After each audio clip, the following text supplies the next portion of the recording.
الحمد لله النفس تبكي على الدنيا وقد علمت أن السلامة فيها ترك ما فيها. L'âme pleure pour cette vie d'ici-bas alors qu'elle sait pertinemment que la préservation, la réussite et le bonheur consistent à délaisser ce qu'il y a dans cette vie d'ici-bas. لا دار للمرء بعد الموت يسكنها إلا التي كان من قبل الموت يبنيها. Aucune demeure heureuse et de réussite dans l'au-delà pour celui qui n'a pas construit cette demeure alors qu'il vivait dans cette vie d'ici-bas à travers les bonnes actions et à travers ce qui satisfait notre Seigneur tabaraka wa ta'ala. فإن بناها بخير طاب مسكنه وإن بناها بشر خاب بانيها.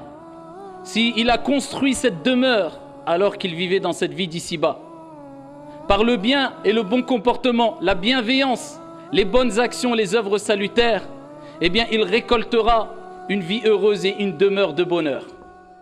Contrairement à celui qui a construit sa demeure dans l'au-delà à travers des mauvaises actions ici-bas, eh bien il ne trouvera qu'une mauvaise demeure désagréable et il regrettera amèrement. Ayyuha al-ikhwatul kiram, notre première demeure parmi les demeures de l'au-delà, ce n'est autre que Al-Qabr Sunduq al-Amal, la tombe appelée aussi le caisson des actions. Bonne action ou mauvaise action. Uthman ibn Affan radiyallahu anhu wa arda, lorsqu'il évoquait le paradis et l'enfer, il ne pleurait pas comme il pleurait lorsqu'il évoquait la tombe et la première demeure de l'au-delà ou lorsqu'il se trouvait au pied d'une tombe. On l'a interrogé sur ce comportement et il dit tout simplement parce que la tombe, Al-Qabr, c'est la première demeure parmi les demeures de l'au-delà. Si cette demeure est bonne, le reste ne sera que meilleur, et si cette demeure est mauvaise, le reste ne sera que pire et plus mauvais. Al-Qabr. Est-ce qu'on s'est déjà posé la question, quel sera notre état la première journée ou la première nuit dans notre tombe? Et c'est ce qu'on va voir, Inch'Allah. Ayyuha al-ikhwatul kiram, il faut savoir que nous allons quitter un jour ou un autre cette vie d'ici-bas. Ce soir, demain, après-demain, Allahu a'lam, dans tous les cas, on est tous unanimes sur la réponse à cette question, est-ce que nous allons mourir? Oui, nous allons mourir. Kullu nafsin dha'iqatul maut. Mais ce qui nous importe, ce n'est pas de savoir où et quand on va mourir, mais dans quel état on sera lorsqu'on va mourir. Et qu'est-ce qu'on a préparé pour notre mort? C'est le plus important. Amma, où tu vas mourir, quand tu vas mourir, ici n'est pas la question la plus importante à se poser. Mais le plus important, c'est comment vas-tu mourir, dans quel état? Et qu'est-ce que tu as préparé pour la mort? On va quitter cette vie d'ici-bas, cette demeure d'examen. Et on va rendre notre copie. Notre copie, ce n'est autre que ce livre où tout a été inscrit par les anges al-malaïka, les nobles scribes qui ont eu l'ordre de noter tout. Petit et grand péché, petite et grande action, tout. فَمَنْ يَعْمَلْ مِثْقَالَ ذَرَّةٍ خَيْرًا يَرَهُ وَمَنْ يَعْمَلْ مِثْقَالَ ذَرَّةٍ شَرًّا يَرَهُ. Celui qui a fait le poids d'un atome tout petit, minuscule, le poids d'un atome de bien, il le verra, car ton Seigneur est juste et équitable. Et celui qui a fait le poids d'un atome de mal, il le verra, car tout est inscrit, et on te dira au jour de la résurrection, Iqra kitabak, lis ton livre. Wa ma kana rabbuka nasiya, et ton Seigneur n'oublie rien. Tout sera inscrit. Eh bien, quand tu rendras ta copie, eh bien là, les choses sérieuses vont vraiment commencer. Et ça commence par as-sakarat wal-kurubat, l'agonie de la mort. Vous savez que même le prophète, alayhi salatu wassalam, alladhi ghufira lahu ma taqaddama min dhanbihi wa ma ta'akhkhar, celui dont on a pardonné ses péchés présents, passés et futurs, eh bien, a souffert lors de ces derniers instants de sa vie, non pas parce que c'était une punition, mais toute épreuve qui nous arrive à nous en tant que croyants, nous avons cette conviction-là, ce n'est que bien et purification et récompense au jour dernier. Donc tout ce qui nous arrive, khair, insha'Allah. Ce n'est que du bien, alhamdulillah. C'est pour cela que le bien-aimé, celui qui était le plus aimé parmi les êtres humains, auprès d'Allah subhanahu wa ta'ala, Dieu l'a éprouvé. Non pas parce qu'il ne l'aime pas, mais au contraire parce qu'il l'aime. Donc quand Dieu t'éprouve, c'est parce que Dieu t'aime. Et parce qu'il aime te voir patienter Et patienter, c'est une preuve d'amour vis-à-vis de ton Seigneur Tabaraka wa Ta'ala. Et quand tu prouves ton amour à Allah, eh bien Allah Azza wa Jal te donne ce cadeau qui est le meilleur et le plus beau des cadeaux, son amour subhanahu wa ta'ala. Allah t'aimera insha'Allah Tabaraka wa Ta'ala. Le prophète alayhi salatu wa sallam trempait sa main dans de l'eau, essuyait son visage et disait La ilaha illallah, inna lil mawti la sakarat. Il n'y a de divinité digne d'être adorée qu'Allah subhanahu wa ta'ala. Certes, la mort a son agonie et il a souffert. Pour l'élever en degré dans les plus hautes sphères au paradis alayhi salatu wa sallam. Donc, quelque part, souffrir, être malade avant la mort, c'est un bon signe. Ce n'est pas un mauvais signe qui laisserait croire que Dieu te châtie. Non, Dieu te purifie et veut te purifier tout au long de ta vie à travers les épreuves, à travers les problèmes, à travers les soucis. Et plus tu patientes, et plus tu restes ferme, et plus tu réussis ces examens, ces différents examens qui feront que Dieu te purifiera et ne cessera de te purifier jusqu'à ce que tu rencontres ton Seigneur alors qu'il est satisfait de toi, subhanahu wa ta'ala. Ton âme ensuite, elle sortira de ton corps, comme vous le savez dans le long hadith que j'abrège. L'ange de la mort viendra avec la bonne ou la mauvaise annonce. Si tu faisais partie des gens du bien, eh bien il t'annoncera la bonne annonce en te disant viens, sors, viens rejoindre le pardon, la miséricorde de ton Seigneur Tabaraka wa Ta'ala. Il t'annoncera de belles paroles et à peine qu'il saisira ton âme, et voilà que les anges qui sont un grand nombre d'anges, eh bien seront autour de toi et saisiront cette âme-là et viendront avec des linceuls du paradis et avec des parfums du paradis, des linceuls paradisiaques et des parfums paradisiaques, et ils te feront monter jusqu'au ciel le plus bas, et les anges diront quelle est cette bonne odeur, et on te citera par tes plus beaux noms, et on dira c'est un tel, fils d'un tel, et ensuite on t'ouvrira le ciel le premier ciel, le ciel le plus bas, et ensuite tu monteras le deuxième, 3, 4, 5, 6, 7e ciel, et tu redescendras pour retrouver ta demeure, bi'idhnillah azza wa jal, qui sera félicité, bonheur et réussite, insha'Allah tabaraka wa ta'ala. Contrairement au mauvais, à celui qui s'est laissé emporter par les passions et les plaisirs, qui n'avaient pas de cadre, grand péché, injustice, meurtre, répandu le mal, désobéissance envers les parents, tout ce que Dieu détestait, et il persistait, et il se la coulait douce, et il était dans l'insouciance, et il a oublié que cet examen que nous sommes en train de passer a un temps bien délimité et que lorsque cet examen est terminé, il n'y a plus de repentir possible, c'est trop tard. Eh bien, le prophète alayhi salatu wa sallam dit quant à la deuxième catégorie de personnes, l'ange de la mort viendra et lui annoncera la mauvaise nouvelle. Viens rejoindre la malédiction, la colère de ton Seigneur tabaraka wa ta'ala. Et voilà que les anges qui sont autour le saisiront avec un visage noir et terrifiant, avec des vêtements durs, rudes, nauséabonds, qui sentent mauvais, et le mettront dedans et monteront avec eux le ciel le plus bas. Et quand on sentira la mauvaise odeur, les anges sentiront la mauvaise odeur, diront quelle est cette odeur répugnante, et ils le citeront par les plus beaux, les plus mauvais des noms à travers lesquels on le citait dans la vie d'ici-bas. Ils diront c'est un tel, fils d'un tel, et ils refuseront de lui ouvrir les portes du premier ciel, et ensuite il sera lancé dans sa tombe. Et là il rejoindra sa demeure. Ce n'est pas sa villa climatisée, ce n'est pas son appartement, ce n'est pas sa maison, ce qui n'est pas illicite en soi, bien sûr, ici-bas. Mais ce n'est pas ça. Ce n'est pas une maison bien tapissée, bien décorée, plein de meubles, écran plat. Non, c'est la même demeure qu'on aura toutes et tous ici au début, on va dire. C'est-à-dire Al-Qabr, 4 blocs de terre. Et tu repartiras comme tu es né, nu. Et ton vêtement ne sera ni un jogging, ni un costume, ni je ne sais quoi. Non, Dieu te rappelle ces signes. Il te rappelle à travers le fait que tu repartiras avec un linceul, même si tu étais milliardaire, la parole qui est « Inna lillahi wa inna ilayhi raji'un ». Nous appartenons à Allah, bon gré, mal gré. Fatigue-toi, te fatigue pas. Tu le veux pas. On retournera tous vers notre Seigneur tabaraka wa ta'ala. Et là, quand tu seras dans ta demeure, tu seras seul ou pas? Non, tu ne seras pas seul. Il y a 3 choses qui t'accompagneront jusque ta tombe. Le prophète alayhi salatu wa sallam a dit, tes biens, ton argent, tu as couru après l'argent, ici quelquefois de manière aveugle, je ne dis pas de manière licite, non, de manière aveugle, quitte à dépasser toutes les limites, à transgresser, à acquérir ses biens de manière illicite, tu as couru. Allah Jalla wa Ala dit dans le Coran, alhaakumut takathur, hatta zurtumul maqabir. Kalla sawfa ta'lamoun, thumma kalla sawfa ta'lamoun. La course aux richesses vous a tous distraits, jusqu'à ce que vous visitiez les tombes. Ah, il n'a pas dit jusqu'à ce que vous viviez dans les tombes, vous visitiez, car c'est que un passage, la tombe.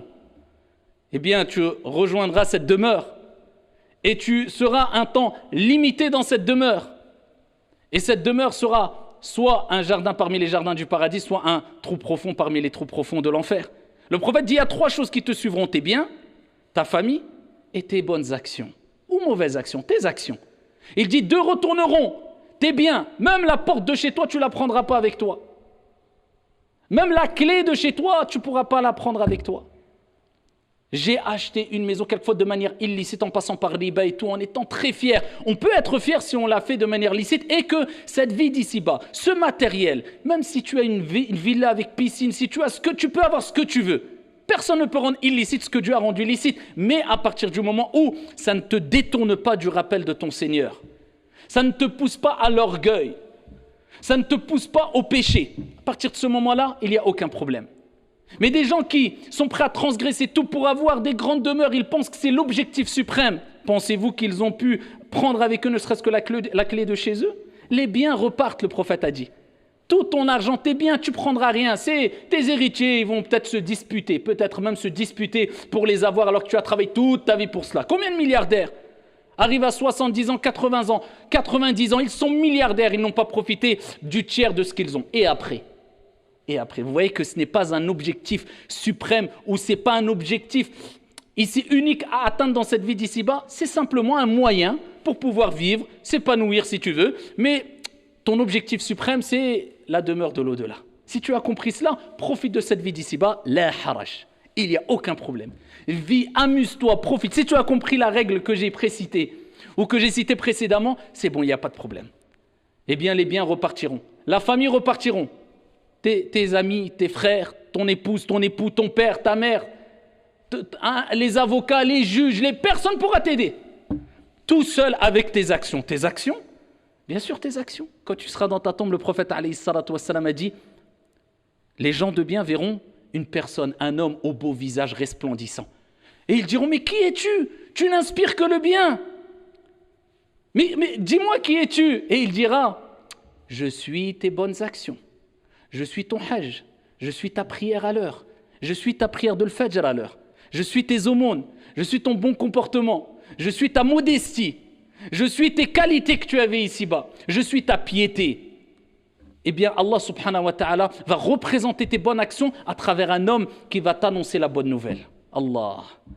Contrairement aux mauvais, le prophète alayhi salatu wassalam fi sahih dit, les mauvais verront un homme qui sera terrifiant. Imagine-toi, dans ta tombe, le noir, 4 blocs de terre, en plus.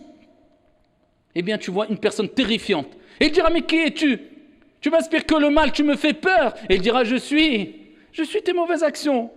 Tu ne te souviens pas, les péchés, az-zina, le haram, la tricherie, la tromperie, le mal, la médisance, la calomnie, les grands péchés, tout ce que tu faisais de mal et on t'exhortait. Eh bien, c'est moi maintenant. Et voilà, tu me trouves devant toi. Et il annoncera la mauvaise nouvelle. Et il sera dit au bon, préparez-lui un lit parmi les lits du paradis. Et étendez sa tombe. Et il sera dans un jardin parmi les jardins du paradis. Et le bon dira, Ya Allah, fais venir le jour dernier. J'ai hâte de rencontrer mes bien-aimés, ma famille et mes proches. Et pour lui, ça sera très court, la période dans la tombe. Amma l'autre, eh bien ici, il criera au désespoir. Et on dira, amenez-lui un lit de l'enfer. Wal'iyadhu billah. Et il vivra, et nous vivrons tous d'ailleurs, ce qu'on appelle la compression dans la tombe. Le prophète alayhi salatu wassalam a dit, toute personne vivra, ressentira la compression dans la tombe. Une compression. Tu vas te sentir ici comprimé dans ta tombe. Allahumma sallim sallim. Tout le monde. Pieux, vertueux, bon, mauvais, tout le monde. C'est pour ça que le prophète a dit, je n'ai jamais vu quelque chose de plus terrifiant que la tombe. Et la tombe est la demeure d'épreuves. C'est une demeure aussi, et c'est des épreuves, mais des épreuves difficiles. Des épreuves où tu ne pourras pas dire je me repens ou oh, non, c'est trop tard. C'est simplement tu payes la facture maintenant. Ça y est, tu as ta note. Et tu prends et tu ressens les conséquences de ta note, la note de ton examen. Est-ce qu'elle est bonne ou pas? Est-ce que tu t'es contenté de la moyenne ou pas? Est-ce que tu t'es contenté d'exceller ou pas? Est-ce que tu t'es contenté d'être le plus mauvais ou pas? Il a akhiré. La compression dans la tombe. Certains savants ont dit que la compression pour les croyants, les pieux, les bons, les vertueux, ne sera une compression qui correspond en donnant une image d'une personne qui te compresse, qui te serre dans ses bras quand il ne t'a pas vu depuis longtemps. Donc en fait, c'est une compression chaleureuse. D'autres ont dit non, ça sera une compression tout simplement, comme le prophète alayhi salatu wa salam a dit, mais pour le croyant bon et vertueux, eh bien cette compression sera très brève. Contrairement à l'autre catégorie de personnes, le mauvais, la compression durera jusqu'au jour dernier. Allah subhanahu wa ta'ala ne dit-il pas dans le Coran Hatta idha ja'a ahadahumul maut qala rabbi irji'un la'alli a'malu salihan fima tarakt kalla innaha kalimah huwa qailuha wa min wara'ihim barzakhun ila yawmi yub'athun. Et lorsque la mort frappe l'un d'entre eux, il dit Ya Allah, remets-moi sur terre, accorde-moi un délai. Je m'excuse, pardon, j'ai compris, j'ai vu maintenant, accorde-moi un délai. Kalla innaha kalima. Allah dira, mais non, ce n'est qu'une parole vaine. C'est trop tard. Combien de rappels tu as eu dans la vie? Des dizaines, des milliers, des millions de rappels, et tu t'entêtais.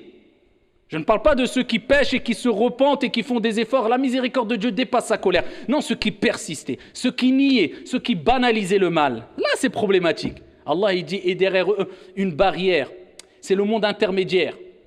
Jusqu'au jour où ils seront ressuscités, présentés devant Allah, c'est-à-dire la tombe. Là, non, maintenant, c'est trop tard.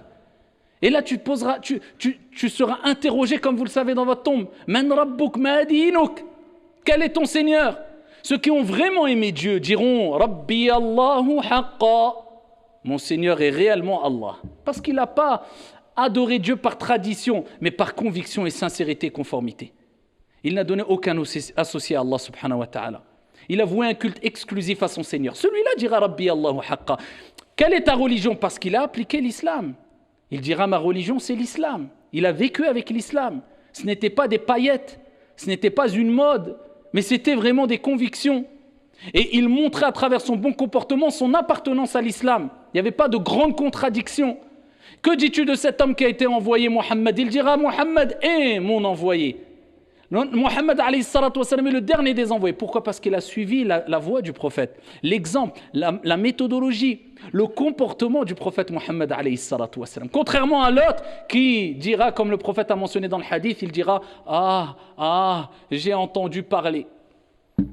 Vous me direz maintenant, comment être préservé alors du châtiment de la tombe? Eh bien, je vous citerai plusieurs hadiths si on avait le temps, mais permettez-moi de vous citer juste 2 hadiths. Le premier hadith rapporté par Al-Hakim, bisanadin Hassan. Le prophète sallallahu alayhi wa sallam a dit, lorsqu'on placera la personne dans sa tombe, écoutez bien, qu'est-ce qui va venir à lui? Eh bien, sa prière va venir à côté de sa tête. Allah. Vous avez vu comment, ici, Dieu va faire donner l'apparence, comment Dieu va représenter quelque part vos bonnes et mauvaises actions. Nos bonnes et mauvaises actions, ce sera un bouclier pour nous. Vous voyez, quand on dit c'est dur pour se lever à Salat al-Subh, non, mais je sais que la récompense est grande. C'est un réconfort ici-bas, un apaisement, un soutien de Dieu. Le bonheur ici-bas, mais en plus de ça, c'est un bouclier et une protection dans l'au-delà. Le prophète, il dit la prière, elle viendra. Tu es dans ta tombe, salah, elle vient. Toutes tes prières, Subh, al-Dhuhr, al-Asr, al-Maghrib, al-Isha, al-Nawafil, Salat al-Tarawih, toutes tes prières vont venir comme une armée. Et il se pose à côté de ta tête. Il dit as-siyam, Allah. Il dit le jeûne, an yamini, sur sa droite. Le jeûne, il va se mettre à ta droite. Regardez la couverture. Il reste à la gauche. Il dit le jeûne viendra à la droite. À sa gauche viendra as-sadaqat, les aumônes. Ta zakat obligatoire et les aumônes surérogatoires, l'argent que tu as donné. At'imu at-ta'am, tadkhulul jannata bisalam. Nourrissez les pauvres, vous rentrerez au paradis en paix, comme le prophète alayhi salatu wa salam a dit. Tu avais de l'argent, dès qu'il fallait aider les pauvres, je donne. Al-mal malullah. Je ne compte pas, parce que je sais que l'argent appartient à notre Seigneur. Et le prophète a juré qu'il n'y a aucune aumône qui a diminué quoi que ce soit en la richesse de qui que ce soit. Tu donnes, Allah te donne. Et il te multiplie. Eh bien, tu donnais. Tu étais quelqu'un qui avait la main facile. Tu donnais discrètement, sincèrement. Et pour préparer ton au-delà, pour faire du bien aux gens, aux démunis, aux pauvres et autres. eh bien, l'aumône viendra à gauche, elle te protégera. Il reste tes pieds en bas. Le prophète alayhi salatu wassalam a dit, ces actes de piété et de bienfaisance viendront au niveau de ses pieds. Et à chaque fois qu'un mal voudra l'approcher dans sa tombe, eh bien, une de ces armées, si on veut quelque part, eh bien, viendra et dira, pousse-toi, tu ne peux pas passer, pas de passage pour toi. Et tu seras préservé par ta piété. Et c'est quoi la piété? Le fait de délaisser les grands péchés et d'adorer Allah subhanahu wa ta'ala. Dans le juste milieu, sans exagération, sans excès bien sûr. Eh bien, cela va te protéger. Un deuxième hadith très connu, et plusieurs hadiths vont dans ce sens-là, le prophète alayhi salatu wassalam a dit, celui qui lit tous les soirs Suratul Mulk, c'est-à-dire Tabarakalladhi, c'est la sourate la royauté, eh bien, il sera préservé du châtiment de la tombe. C'est pour cela que c'est une sunna et c'est demandé de réciter, de lire tous les soirs Surat al-Mulk, 2-3 pages. C'est rapide. Si tu peux les lire tous les soirs et essayer de la méditer, de la comprendre et d'appliquer ce qu'il y a dans cette sourate. Et tous les jours tu lis Surat al-Mulk, ça sera une cause de ta préservation, insha'Allah ou tabaraka wa ta'ala, dans ta tombe contre n'importe quel mal qui peut te toucher. Donc nous comprenons bien, ayyuhal ikhwatul kiram, que ce qui nous attend, ce n'est même pas dans l'au-delà, je ne suis même pas arrivé au jour du jugement. Je n'ai même pas parlé de Israfil qui va souffler à 2 ou 3 reprises dans la corne et ce moment où les gens vont ressusciter et le soleil sera à côté des têtes et que la sueur va représenter nos mauvaises actions. Certains vont être noyés dans leur sueur. Je ne parle pas de ce qui va durer 50 000 ans. Je parle juste de ce qui va nous arriver dans quelques semaines, quelques mois, quelques années dans notre tombe. Et ça, c'est juste un petit résumé pour vous dire, ayyuhal akhyar, que cette vie d'ici-bas, c'est une vie où on se prépare pour le delà. Et quand tu profites de cette vie d'ici-bas, aucun mal. Mais il ne faut pas que ces bienfaits, ces délices de cette vie d'ici-bas rentrent dans ton cœur à tel point que tu te détournes d'Allah subhanahu wa ta'ala ou que tu es noyé par les biens d'ici-bas. Plus de prière à l'heure, tu tombes facilement dans les grands péchés, tu fais du mal aux gens. Pourquoi? Ton seul objectif, c'est cette vie d'ici-bas. Tu es assoiffé, tu es affamé et tu ne seras jamais rassasié. Amma, si tu as compris ce juste milieu-là, et tu as compris l'objectif suprême, quel est-il? Eh bien, alhamdulillah, tu peux profiter de cette vie d'ici-bas sereinement, bi'idhnillahi azza wa jal. En tout cas, nous implorons notre Seigneur, tabaraka wa ta'ala, de nous accorder à toutes et à tous une vie heureuse et une vie de piété, et qu'Allah subhanahu wa ta'ala nous accorde une bonne fin et une fin heureuse, et qu'Allah jalla wa ala fasse de nos demeures une demeure ou un jardin parmi les jardins du paradis, et non un trou profond parmi les trous profonds du feu de l'enfer.